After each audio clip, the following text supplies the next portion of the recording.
President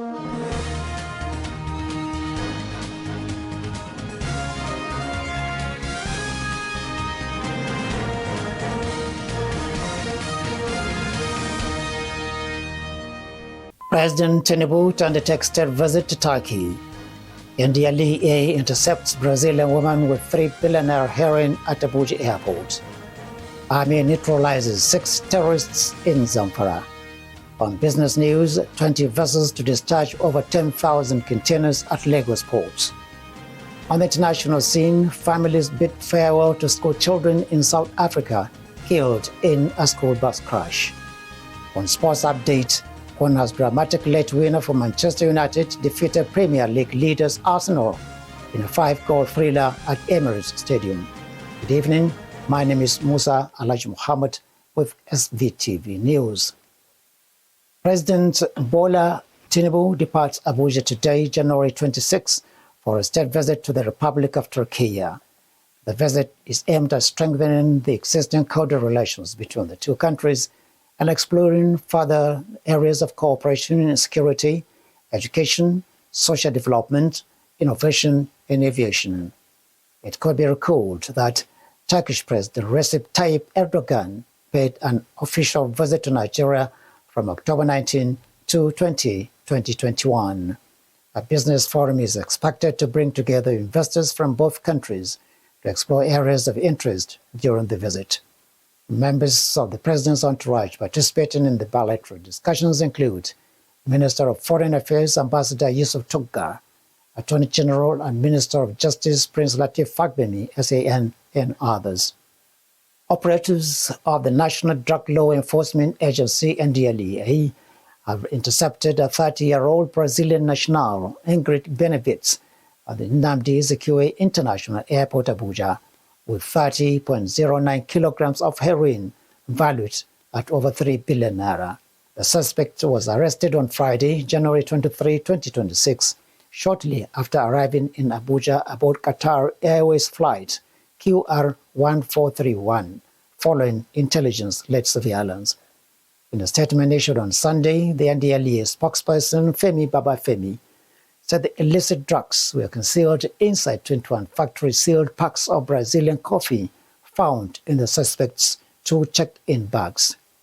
According to the agency, laboratory tests confirmed that the white substances discovered inside the coffee packs were heroin, making it the single largest heroin seizure ever recorded at the Abuja airport.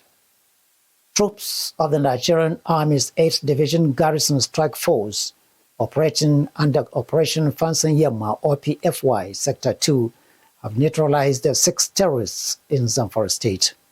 This was disclosed in a statement issued by the OPFY Information Officer, Captain David Adewusi, who said the success followed a series of coordinated offensive operations aimed at degrading terrorist activities in the area. According to the statement, the operations led to the destruction of terrorist infrastructure, the recovery of arms and ammunition, and the rescue of an underage kidnapped victim identified as Halira Ibrahim. The Nigerian Army reaffirmed its commitment to sustain offensive operations to restore peace and security in the state and protect lives and property. The abduction of 177 worshippers in Kurmiwali has put the country's security challenges in the spotlight once more. It was in this vein that SVTV sought the opinion of political analyst Said Usman Gombe on our flagship program, Bitar Labarun Karshen Mako. The program was monitored by Bilkis Abdullahi Haruna, who now reports. Said Gombe, a political analyst, expressed his disappointment in the manner government authorities started by denying the abduction. And that in itself makes it very difficult, creating doubts in the minds of the people and delaying action. Ba karamin koma baya bane. Wani abu irin wannan ya faru. A ce wai ana takaddama abin ya faru a ce a'a ba mu da masaniya ko kuma sai mun yi bincike. A ita hukuma kullun kai komo take akan mutanen take shugabanta. Tana jin motsin abubuwan da suke faruwa. Shi yasa ake da station a wurare daban-daban. The analyst explains that timely recognition of security violence is fundamental for mobilizing security forces, intelligence, as well as public supports. Ba da baki ake yin shi ba, ana yin shi ne a zahiri. No. A zahirin nan, ka yadda cewa akwai matsalar, sannan za ka magance shi. Duk inda baka yadda cewa akwai matsala ba, to za ka magance shi. Amma in aka yadda cewa matsalar yana nan, to matakan da za mu magance shi ɗin su ma suna nan. On the other hand, the analyst noted striking contrast between the challenges facing the country in terms of internal security and the performance of the country's security operatives in external missions. Ƙasar Najeriya ce take kai wa wasu ƙasashe tallafi na harkar tsaro. Muna da sojoji, muna da ƙwarewa, amma za a iya ɗaukan sojojinmu mu je mu kwanta da tarzoma a wasu ƙasashe. He also expressed dissatisfaction about the question of why efficiency levels achieved outside the country could not be achieved domestically. To ashe idan har muna da ƙarfin iko irin wannan, kuma ce sai ka bar gidanka a buɗe, ka bar gidanka ba tsaro, in har muna da irin wannan ƙarfin da Allah ya bamu mu Najeriya, muna da irin wannan baiwar, to ya kamata a ce mu yi amfani da shi wajen tsare gidanmu. The analyst contended that what is at stake is not a lack of capacity but systemic challenges, from poor welfare and weak intelligence sharing to political interference and lack of accountability, with the families of the abducted worshippers anxiously awaiting an explanation. The incident has yet again put the country's internal security framework in the spotlight, amid renewed calls for transparency and honesty in crisis communication. For many observers, what happened at Kurminwali was more than just another security incident. It reminded them that telling the truth may be a good first step to restore safety. Bilkisu Haruna Abdullahi, SVTV. Thank you, Bilki. The chief executive of Shell PLC, Wael Sawan, has praised President Bola Tinubu's leadership for creating a healthy climate for investments to thrive and restoring investor confidence. At a meeting with Tinubu at the presidential villa, Mr. Sawan said Shell is deepening and expanding its investments in Nigeria, and the company is ready, alongside its partners, to invest an additional $20 billion primarily because of the robust and bold leadership of the president. Highlighting Shell's recent investments, such as $5 billion in Bonga North, $2 billion in HI, and the gas project to NLNG, Sawan stated that the corporation is committed to long-term investments in the country and its current stable economic environment. The governor of Kano State, Alhaji Abba Kabir Yusuf, returns to the ruling All Progressives Congress APC party today, January 26, 2026. The governor announced his departure from his party, the NNPP, on Friday, citing what he described as internal strife plaguing the party, but did not specify which party he would join. However, in a statement issued by the governor's spokesman, Sanusi Bature Dawakintofa, on Sunday, he said the governor decided to return to his former party, the APC, after consulting his political advisors and other stakeholders. Meanwhile, the Kano State Commissioner for Science and Technology, Dr. Yusuf Ibrahim Kofarmata, has resigned from his position following the political crisis in the state. In a statement issued by the commissioner on Sunday, he said he took the decision because the government he serves in has deviated from the political system that was fought for. Since Abba Kabir's departure from NNPP and his departure from Konkosia, political pundits and followers predicting a split between the top brass of government.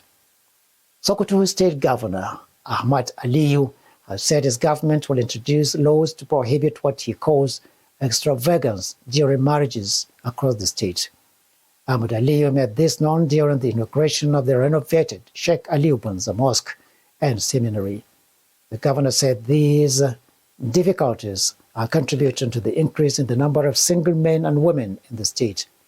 He added that this also contributes to the increase in illiteracy among young people who are unable to get married due to the high cost of marital arrangements.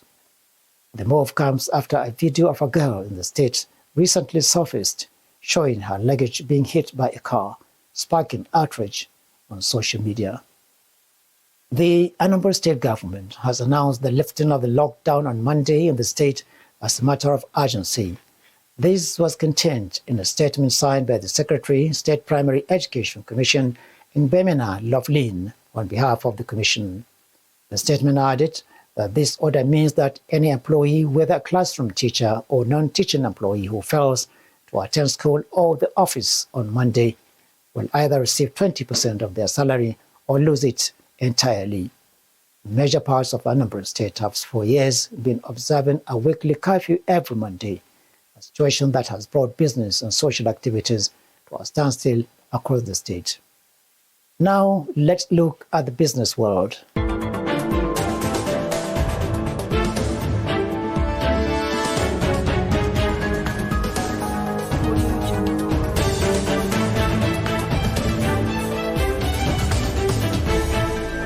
"20 vessels are set to berth at Apapa, Tin Can Island, and Lekki Deep Sea ports this week. For this and another story, let's join Abdulkarim Suleiman for details. According to Nigerian Port Authority (NPA), shipping positions cited at the weekend by the nations, the vessels are loaded with a combined cargo of petroleum product and unit of used vehicle. At the weekend, 6 vessels arrive across multiple terminals. A breakdown of the arrival indicates that at Tinkan Island Container Terminal, a container vessel managed by Mediterranean Shipping Company Nigeria Limited battered at MRS Oil and Gas Shipping Terminal, while the larger MSE India arrived at TICT carrying 480 FCL. The Matrix Pride, a 176-meter petroleum tanker operated by Terra Shipping Limited, battered at KLT Phase 3A with 15,000 metric tons of cargo. In Apapa, the Annam bulk carrier operated by Blue Star Shipping battered at Greenview Development with tons of clicker for export.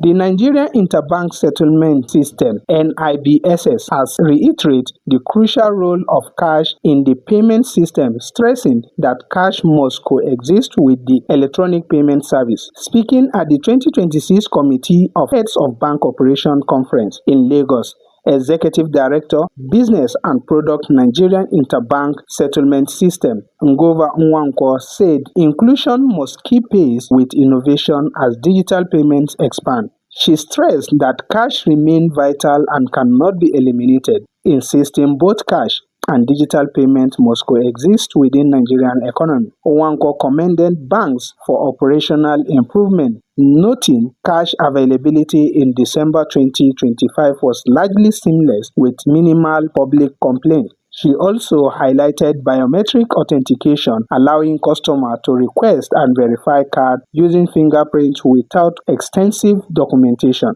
Also, the Central Bank of Nigeria (CBN) has disclosed plans to introduce a new regulatory policy that will require banks prior investment in cash withdrawal and ATM infrastructure to secure card issuance approval. Thank you, Abdul. Now to the international scene.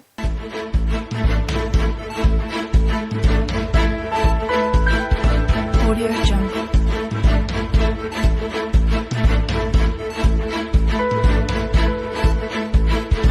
Audio Jungle.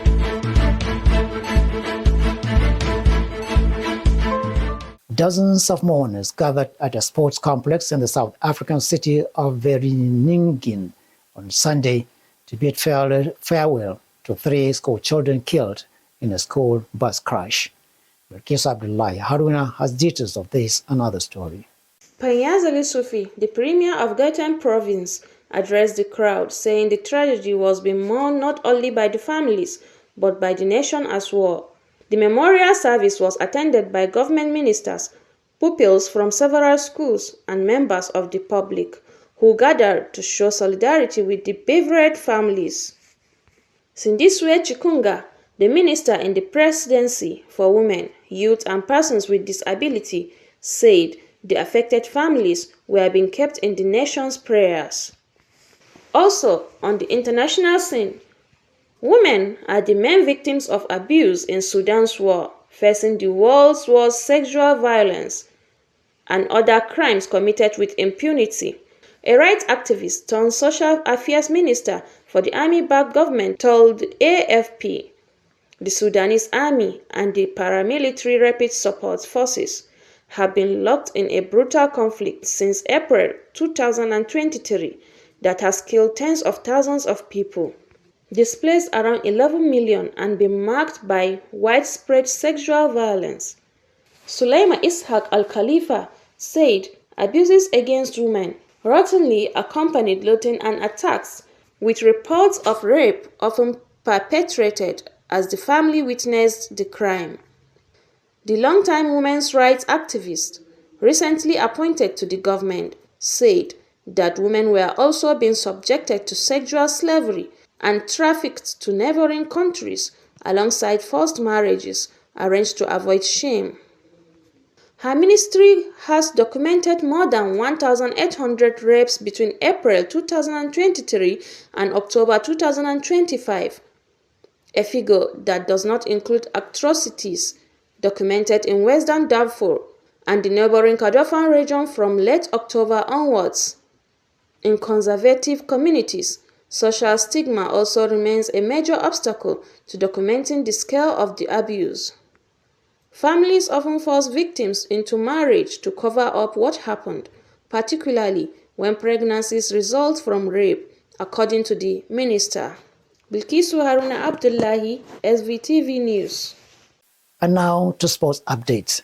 Let's join Shamsuddin Abubakar Sadauki, who reports that Matthias Cunha has scored a dramatic late winner for Manchester United as they defeated Premier League leaders Arsenal in a 5-goal thriller at Emirates Stadium. His report. The Gunners' first home defeat of the season, following wins for their title rivals Manchester City and Aston Villa, means their lead has been narrowed to 4 points. Arsenal has started the match extremely well, taking the lead when Manchester defender Lisandro Martinez put the ball into his own net in the 29 minutes. The hosts gifted Manchester United a road back into the match when Martin Zubimendi lost pass, but Mbomo threw on the goal and the United striker calmly went past the betrayer and put the ball into the empty net. Meanwhile, Barcelona moved 1 point clear of rivals Real Madrid at the top of La Liga with a comfortable victory over the bottom side Real Oviedo. Dani almost slotted into the bottom corner for the opener in the 52 minutes.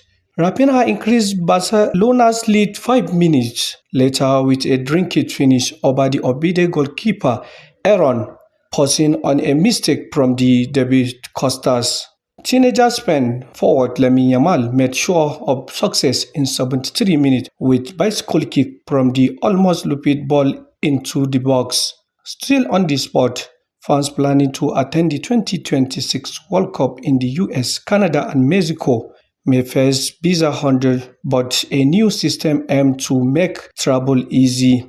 The FIFA prioritized appointment scheduling system, FIFA Pass, announced by the US President Donald Trump in November, went live this week. It helps fans countries lose teams have campaigned to get visa appointment faster. The US State Department stressed that the FIFA Pass does not guarantee a visa.